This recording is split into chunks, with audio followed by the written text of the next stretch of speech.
Perkenalkan, nama saya Billy Akbar Santoso dengan NIM 2205531135 dengan mata kuliah uh, pengetahuan material teknik dengan dosen Profesor Dr. Cokoda Gede Tirtanindya STMT.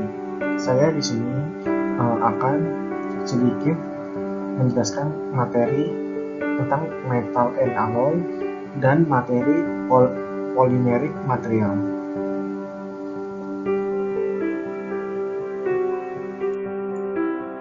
Metal and alloy. 3.6 Non-ferrous metal and alloy. Bahan non-ferrous memiliki sebagai penyebab utama beberapa unsur selain zat besi. Sebagian besar bahan ini terbuat dari logam tembaga, nikel, aluminium, magnesium, timbal, timah, seng dan paduannya. Tembaga dan paduan tembaga. Tembaga dan paduan tembaga banyak digunakan karena konduktivitas listrik dan panasnya yang tinggi, ketahanan korosi yang baik, mechanibility, kekuatan, kemudahan fabrikasi, dan ketersediaan yang siap. Electrical tangguh Peter Cooper atau IPP digunakan untuk konduktor. Mengandung sekitar 0,05% oksigen dalam bentuk Cu2. Sebagian besar tembaga ini digunakan untuk peralatan pipa, perpipaan, dan perpindahan panas, di mana diperlukan ketahanan korosi yang baik. Nikel dan nikel paduan. Nikel adalah logam yang sangat luar biasa yang selain memiliki sifat mekanik yang baik yang serupa dengan baja ringan, ditandai oleh ketahanan korosi yang superior, ketahanan kekuatan pada suhu tinggi dan keulatan dan ketangguhan pada suhu rendah. Nikel tidak memiliki kecenderungan faktor rapuh dan pada suhu rendah, dan bahkan pada suhu tinggi ia memiliki kekuatan grip yang tinggi dan ketahanan yang baik terhadap korosi dan oksidasi. Nikel dengan demikian secara unik cocok untuk aplikasi suhu rendah dan tinggi. Oleh karena itu, konstituen biasa di kebanyakan paduan untuk aplikasi kriogenik, seperti juga paduan super untuk turbin gas dan mesin roket. Ketahanan ke korosi dan kekerasan nikel yang tinggi menjadikannya lapisan ideal untuk bagian yang mengalami korosi dan kekausan. Aluminium, magnesium, dan paduan mereka. Aluminium paling dikenal dengan bobotnya yang ringan. Keutamaan lainnya adalah kemampuan formulasi yang baik, ketahanan korosi yang baik, konduktivitas thermal dan listrik yang tinggi, karakteristik non-magnetic, reflectivity ringan, dan non-toxicity, dan non-ternashing quality. Kemudian fabrikasi aluminium adalah salah satu karakter yang paling penting. Dengan demikian dapat diberikan bentuk consumable apapun dengan metode yang kita ketahui. Metode pembuatan cetakan, rolling, stamping, drawing, spinning, forging, dan extrusion. Meskipun konduktivitas tidak aman dengan karbon tinggi sekitar 60% dari tembaga, keuntungan dari bobot ringan yang membuatnya menjadi konduktor listrik pilihan dalam banyak aplikasi. Karakteristik non-magnetik aluminium membuatnya berguna untuk tujuan perisian listrik, seperti selongkuk untuk perangkat listrik. Magnesium dan paduannya. Untuk aplikasi teknik magnesium biasanya dilengkapi dengan aluminium 6-12%, hingga 3% dan mangan 0,2%. Semua paduan ini usia keras. Magnesium paduan digunakan di mana bobot ringan adalah syarat utama, seperti pada pesawat terbang, roket, dan lain-lain. Pembentukan lapisan oksida dengan anodisasi sering terjadi, biasanya meningkatkan ketahanan arus dari aluminium, magnesium, zinc, dan paduannya. Dalam anodisasi, logam dasar atau paduan digunakan sebagai anoda, di mana lapisan oksidasi dibangun dengan elektrolisis menggunakan elektrolit yang sesuai. Timah dan paduan timah. Sifat khusus timbal adalah berat dan kepadatan atom yang tinggi, kelembutan, kelenturan, titik leleh rendah, kontradikasi, listrik rendah, dan ketahanan korosi yang tinggi, dan kemampuan untuk mengoksidasi. Kekuatan tariknya sangat rendah, kekuatan gayangan buruk, tingkat grip yang tinggi, dan toksitas timbal adalah kelemahan utamanya. Timbal tidak bisa bekerja keras karena suhu kristalisasinya rendah dan yang berada tepat di atas 0 derajat Celcius. Umumnya, timah tidak membentuk paduan yang berguna kecuali dengan logam meleleh rendah lainnya. Elemen paduan yang paling umum adalah timah dan antimon. Solder yang umum adalah paduan timbal-timah. Jumlah timah berkisar antara 5-50%. Penambahan timah menjadi perlu untuk peningkatan fluiditas kelelehan dan untuk memungkinkan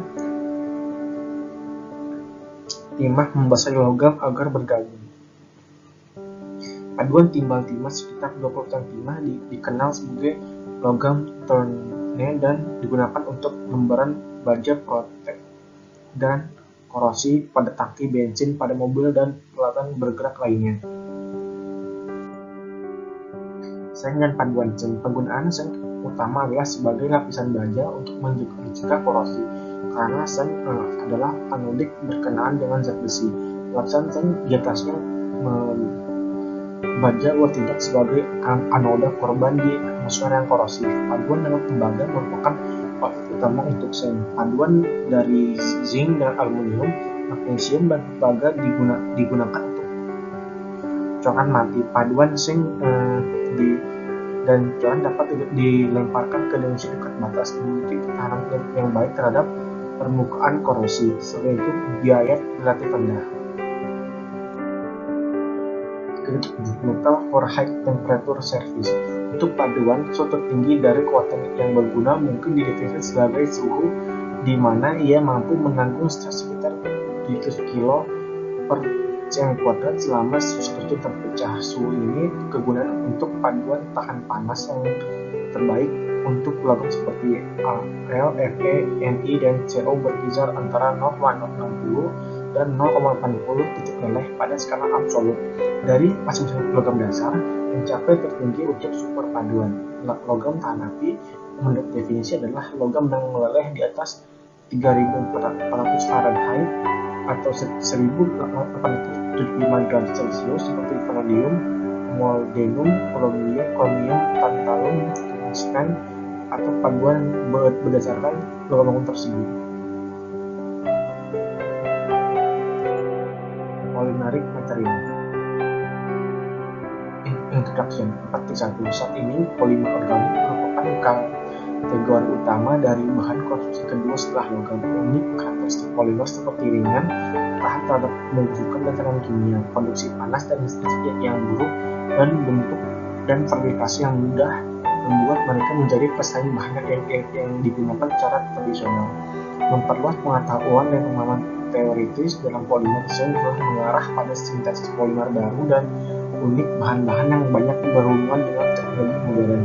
Sebuah polimer ahli kimia sekarang dapat menghasilkan bahan yang cocok untuk memperbaiki jantung yang rusak atau yang cocok untuk melapisi urat angkasa, jadi bahwa ia dapat menahan suhu tinggi yang sudah pernah disekat selama masuk kembali ke atmosfer bumi.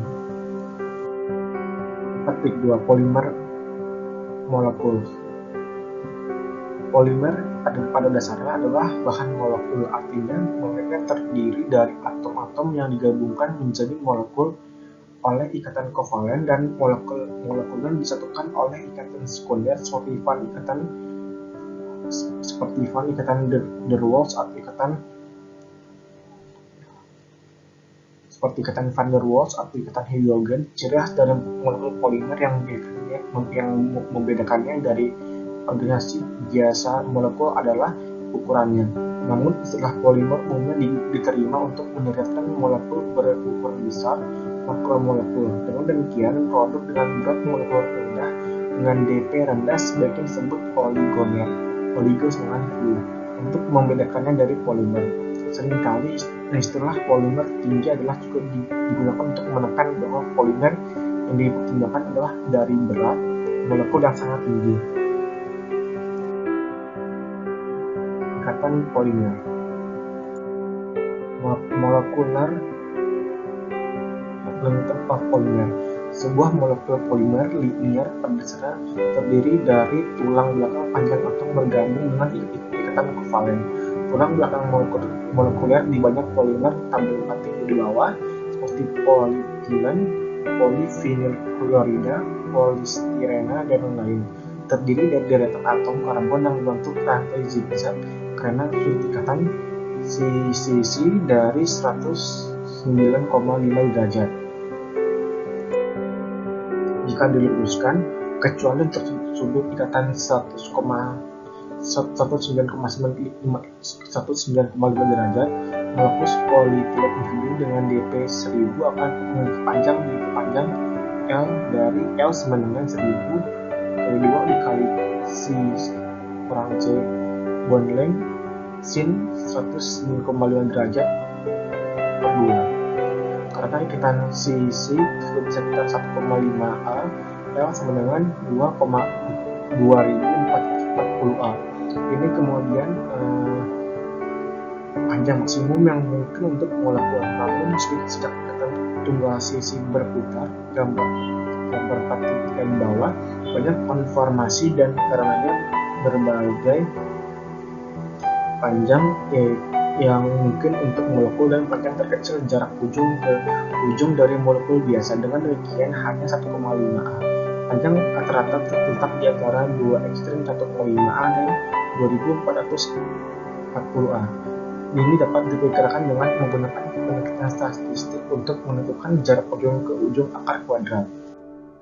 Dengan asumsi rantai model yang terdiri dari M segmen sambungan bebas gambar 4 B yang di atas, masing-masing panjang L akar 3 kuadrat rata-rata antara ujung L dapat dijadikan dengan metode penerbangan acak menjadi L sama dengan 1 M akar N, karena ada 2 segmen per model rantai di atas untuk molekul polimer DPN memberikan L sama dengan 1 akar 2N. Sekian penjelasan materi dari saya. Mohon maaf jika ada yang kekurangan dalam menyampaikan materi, dan mohon maaf jika ada kekurangan dalam materi yang disampaikan. Sekian dari saya, terima kasih.